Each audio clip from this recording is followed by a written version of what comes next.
Welcome back to Diablo Immortal. Today I want to talk to you guys specifically about the Blessings of Legends and why I think this is a great event, as well as how to use it appropriately and the best places to farm the most legendary gear so that you're able to get the most advantage out of this event. As you probably already know, this gives you a chance of better high quality equipment, new essences that just dropped inside of the game, and even equipment for other classes that you're potentially going to be playing. Now, it's worth noting that when you do activate this, you're actually activating all three of these blessings at the same time. You don't have to focus in on one of them. So whenever you're farming or doing any activities inside of the game that you choose to do, your blessing is there and you have the ability to get better odds of dropping gear that's going to be useful to you.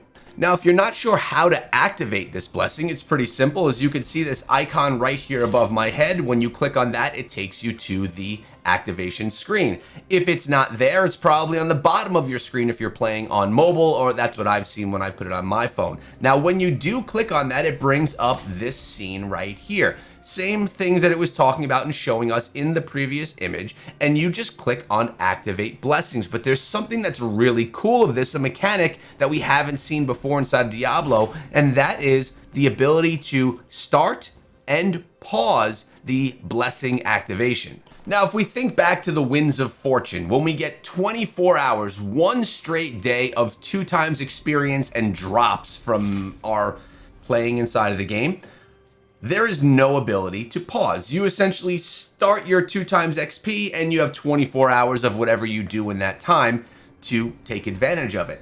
This allows us to pause. So you're able to dive on in and you could play for 20 minutes, activate your blessing, get that enhanced drops, and then when you realize, okay, I have to go do something else, you can then pause your blessing and save it for later on in the day or even for another day. Because another thing worth mentioning is these blessings stack up to 7 days. Every single day you unlock 1 hour of blessing. And if you don't use that full hour, it moves to the next day, up to a total of 7 days or 7 hours worth of blessing time stacked. After that, you'll start losing time. So it'll be 7 days max. And if you go 8, 9, 10 days without using it, you won't get 8, 9, or 10 hours. It will stay at 7 hours, which when you think about it, is still a lot of blessing time. So if you're someone that doesn't play every single day, you don't have to worry about getting and putting the most blessing time in each day, again, because it stacks and you could take the most advantage from it.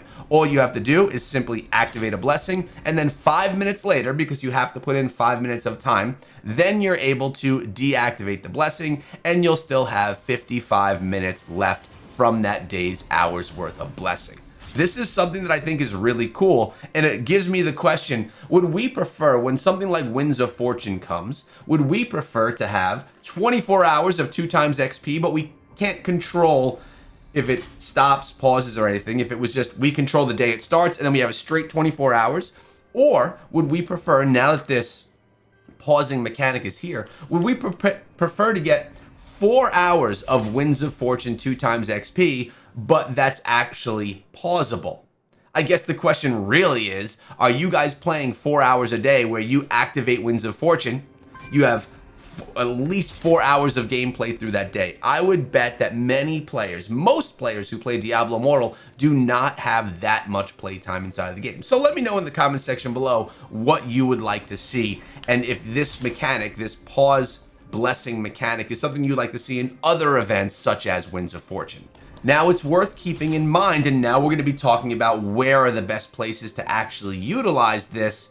This is not something that you get from chests, limited time events, or other non-combat rewards. You need to be in battle when you're trying to get the legendary pieces of gear from this. So the question may be, where are the best places to farm legendary pieces of gear the most quickly? Now, this may be repetitive for some of you, and if you're someone that doesn't want repetitive gameplay and you just want to play the game as you like, then do what you like, as long as you're fighting monsters during your blessing time. But there are definitely some places that you could farm, continuously farm to get good legendary drops. And as you guys can see, just from a little bit of playtime right here with my activated blessing, I did get a bunch of legendary pieces of gear. One of them was an improvement. Unfortunately, it has vitality instead of fortitude. The combat rating is higher, but it's not something I'm going to be switching to because I don't want to work on vitality. The question is, did I get any new essences from this? Remember, the new essences did just drop inside of the game. Let's go to the essence transfer. Let's multi-extract and let's see. Yes, I did. Frozen Stare. It seems that I did get one brand new essence from, like I said, just probably 15 minutes utilizing this blessing. Ray of Frost also weakens enemies, decreasing the damage they deal by 10% for 2 seconds. So the question is that because of the event, or is that because I just got lucky and happened to drop another piece of legendary gear? I like to believe it's from the Blessings event, which, by the way, is going on until the 17th of December. So we have a month and a half of this event to try and help us get better pieces of legendary gear. This is going to become even more valuable to players once you get yourself into the next Inferno difficulty, if you happen to get yourself to Inferno 9, which is something that most people can probably go to now. I myself can as well. So we'll switch on over to Inferno 9. I'm not sure why I wasn't on that already. But now, because on Monday, we're going to be at 1,100 Paragon for your servers, sorry. So it's going to be an even better time to get those new legendary pieces of gear, because you're going to be able to get pieces of gear that are going to have higher combat rating and just better stats overall. Now, when we're talking about where should you be farming, where are you going to get the best drops, think about what you do in the day that gives you the most legendary items. Now, if you're someone that's sitting with a ton of bounties to do, well, you may want to do your bounties and get them done because you don't want them to go ignored and just not do them. So, of course, do your bounties. I also really do like the ability to go and farm legendary gear inside of random dungeons and specifically challenge dungeons. I've found that I get quite a bit of legendary pieces of gear while just running my dungeons for the day. On top of that, you also get really good legendary drops from when you run Heliquaries. So when you're running your Heliquary on Monday or Thursday, the 20 to 30 minutes it takes to do that, it's definitely a good time to run your blessing during that time as well, because you're guaranteed those legendaries. Now, on top of that, there are probably two other places that I really do like to go for legendary gear. One of those is the Abyssal Verge, and the other one is Erebon. I think that they have really good legendary gear drops, and it's not a bad spot for you to go do that farming. Of course, if you don't like these game modes, if they're not something that you enjoy, then it's not something that you should do. Always do things that you enjoy, even if you're trying to take advantage of the blessing like we are here today.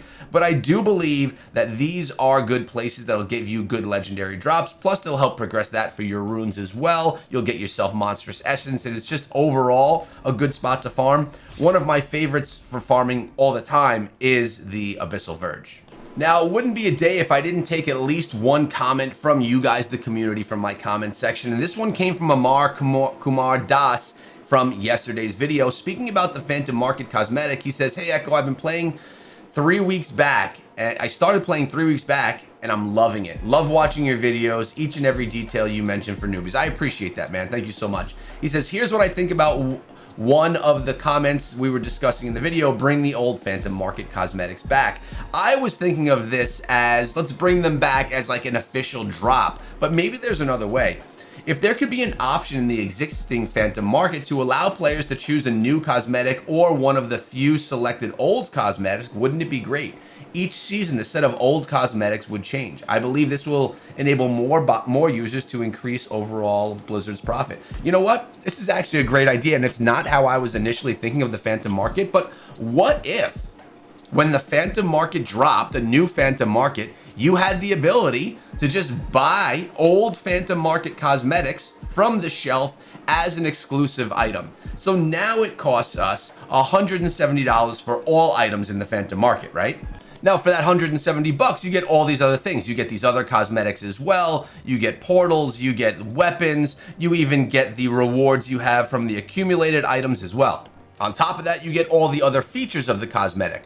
But what if there was the ability to go to a little store, and inside of the store, it held the old Phantom Market cosmetic and the portal that goes along with it, and of course, like the ultimate and all that. So not the extra things, but just this and this, and even, you know, the ultimate and stuff like that.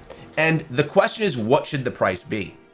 And I don't think it can be cheaper than what it costs for the Phantom Market cosmetics here, because if it were, people wouldn't buy the new Phantom Market cosmetics. They'd just wait for them to go into that shop where they can get them at a discount. So I think the price may actually have to be the same. So you would get this, this, and this, all for the $170, which is quite expensive, but it would allow people to get the cosmetics that they had missed in the past, and it would also not dissuade people, if that's even a word, from getting the new Phantom Market cosmetics. It would actually give a benefit to people getting the Phantom Market cosmetics as they drop, because they get all the additional things as well, including all the accumulated items. So I think that's something that's actually a really great idea. I like it a lot. Let me know your thoughts down below. And guys, remember, whenever you comment on a video, there's a chance that you'll wind up in the next YouTube video featuring that comment. Appreciate you guys. Hope you have a great day. See you soon.